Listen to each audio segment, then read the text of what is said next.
Ecología del presente semestre. Proyecto de ley para controlar las descargas de agua residual de las industrias cárnicas en el Distrito Metropolitano de Quito.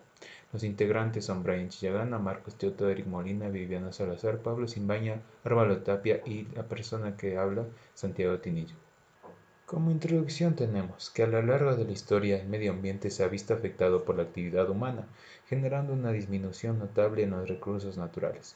Durante las últimas décadas el mundo ha mostrado una preocupación por los afluentes y fuentes de líquidos, ya que la gran parte de los residuos generados por el ser humano son desechados a ríos, lagos y mares, sin ningún tratamiento previo.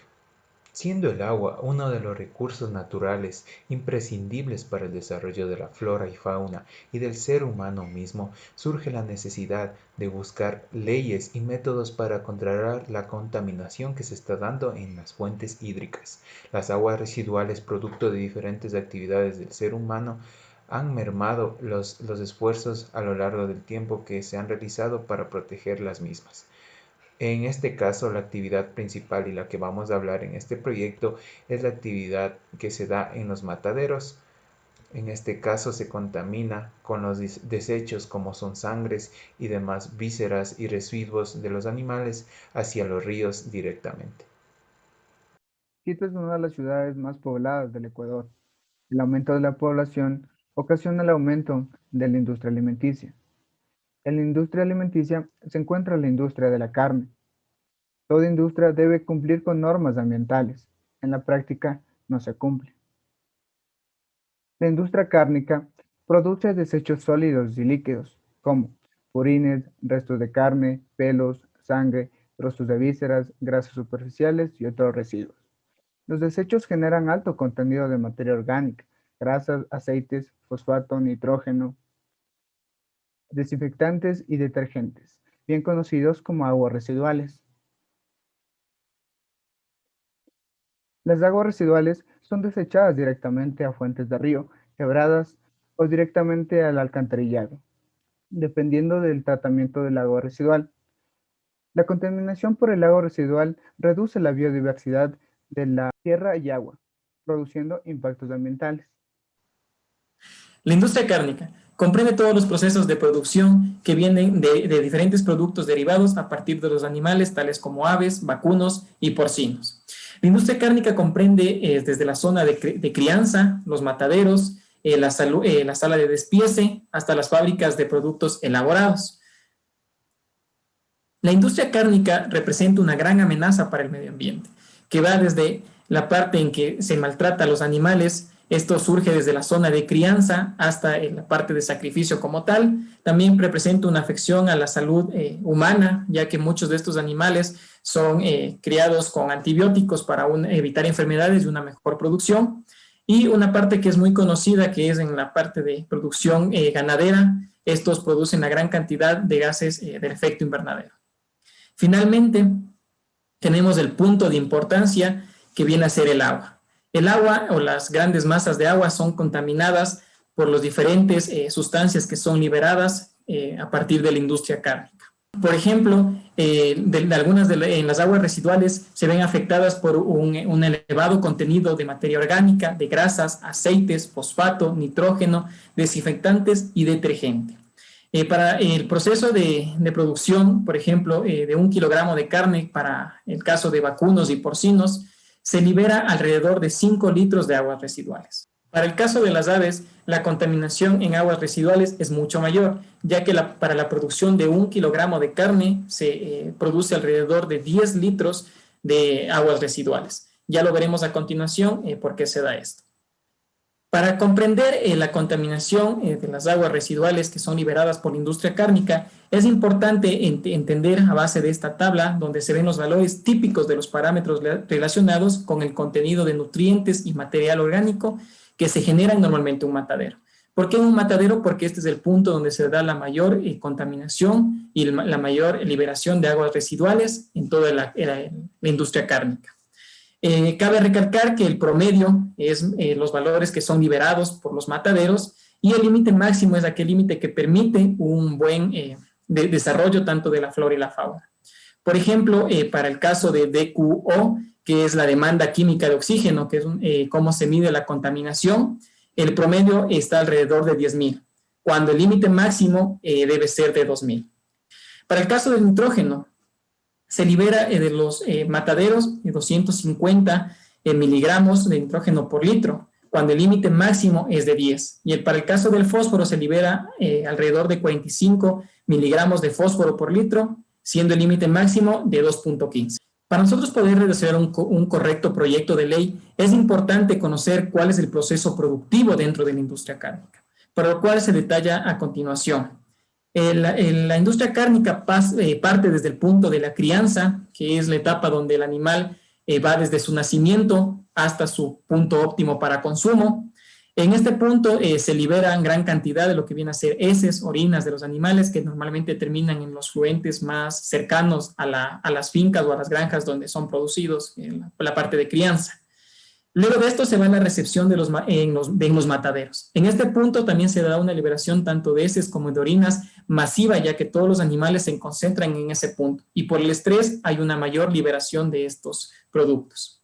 Luego de esto se pasa al sacrificio y desangrado. Y en este punto es cuando se libera el gran contenido orgánico, también pelos y el desangrado, que es la sangre que normalmente termina luego del proceso de limpiado en las fuentes hídricas que pasan junto a esto. En el caso de los vacunos se da el desollado comprende lo que viene a ser retirar en la piel del animal, también retirar cuernos y cascos, lo cual también luego de la parte de limpieza son también liberados como aguas residuales. Y finalmente las aves. Las aves, como se había mencionado, generan una mayor contaminación debido a que las aves son introducidas en agua caliente para ser desplumadas y esta agua residual queda contaminada altamente con grasas, aceites, plumaje, sangre y muchos de los casos también heces del animal.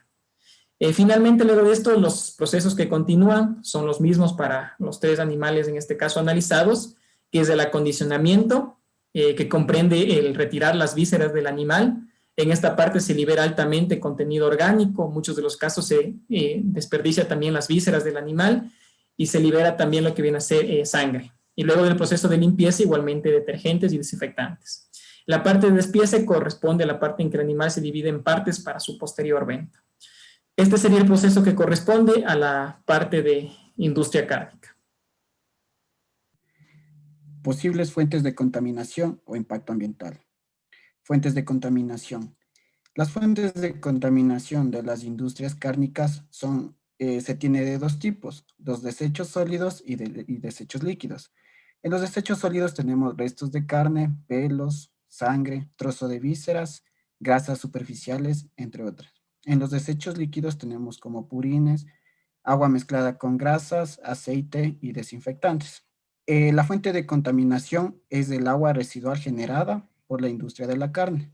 Esta agua residual posee un elevado contenido de materia orgánica, grasas, aceites y nitrógeno. Como ya lo habíamos visto en clases, el exceso de nitrógeno en el agua puede provocar el crecimiento excesivo de algas. El impacto ambiental. Las aguas residuales de las industrias cárnicas se liberan directamente a ríos o sistemas de alcantarillado, como es en el caso de Quito, dependiendo si son tratadas o no. Tenemos en Quito 6 ríos principales que lo cruzan a través de él, que son el Santa Clara, el Pita, el Monjas, el Guayabamba, San Pedro y Machanga.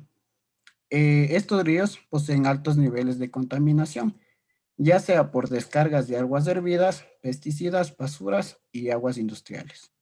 En los resultados arrojados por el estudio de Antonio Machado, coordinador del pregrado de microbiología de la Universidad San Francisco de Quito, en muestras tomadas desde el año 2016 al 2018, nos muestra que los ríos más contaminados son el río Monjas y el Machanga, ya que poseen un alto nivel de contaminación microbiana, debido a los desechos orgánicos, que es debido a las descargas de aguas residuales industriales. La demanda bioquímica de oxígeno nos ayuda a medir en cierta manera el nivel de contaminación en ríos, y la cual también está constituida por grasas, proteínas, elementos orgánicos que son producidas por la descomposición, las cuales tienen origen en la descarga de las aguas residuales generadas por las industrias, en especial por las industrias cárnicas. Bueno, Ahora con la legislación global, ¿vamos a tener en cuenta los acuerdos o vamos a tener en cuenta un poco de historia de cómo se vino todo este negocio o este mundo de cómo cuidar el medio ambiente?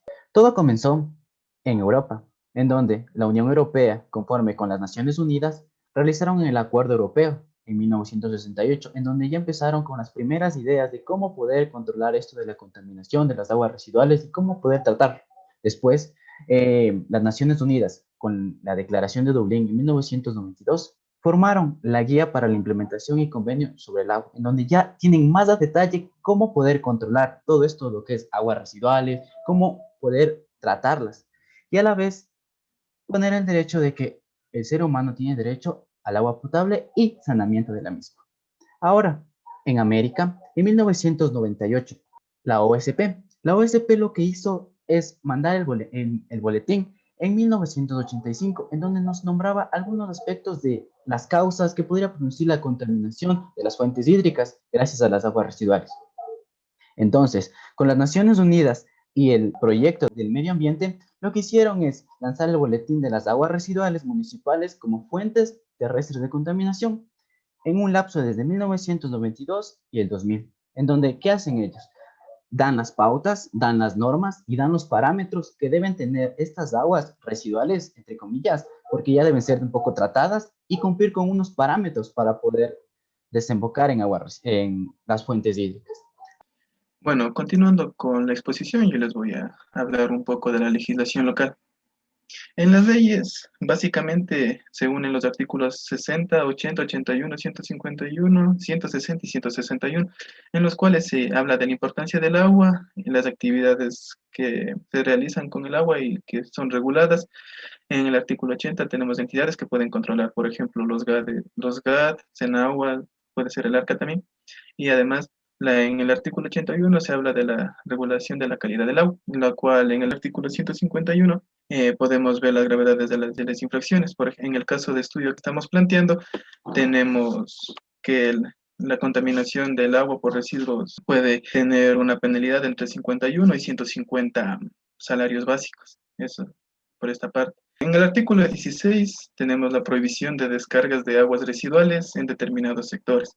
Este está regulado se prevé en el capítulo 6 de la prevención y control de la contaminación del agua, en el cual se queda terminantemente prohibido descargar aguas residuales sin sujetarse a las medidas de ley y a las prohibiciones que se tienen de los contaminantes que pueden ser puestos en el agua.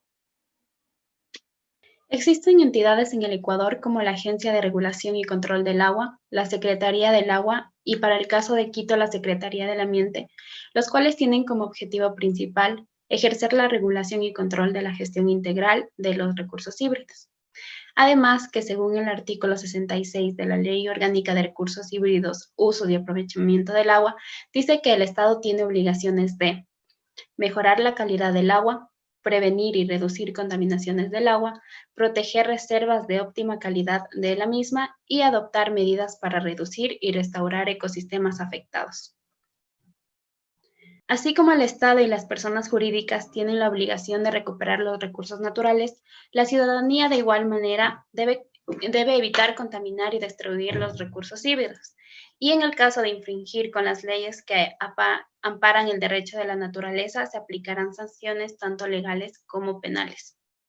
En el Código Orgánico Penal, en el artículo 251 sobre delitos contra el agua, establece que se sancionará con una pena privativa de la libertad de 3 a 5 años para aquellos que contaminen, destruyan o alteren los niveles de la calidad y cantidad de los recursos híbridos.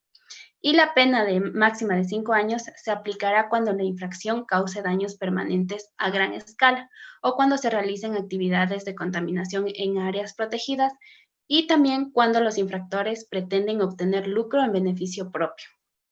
Por otro lado, el Distrito Metropolitano de Quito cuenta con la Ordenanza 213 para la protección de las cuencas hidrográficas, en el que se multa de 1.5 de la remuneración básica unificada para quienes arrojen escombros, material de construcción de basura y desechos en las redes de alcantarillado, quebradas y cauces de los ríos. y una multa del 4 de la remuneración básica unificada para quienes arrojen directamente a la vía pública aceites, lubricantes, combustibles, aditivos o líquidos tóxicos. Muchas gracias por su atención. Espero que les haya agradado nuestra presentación. No olviden cuidar el agua y no contaminarlo.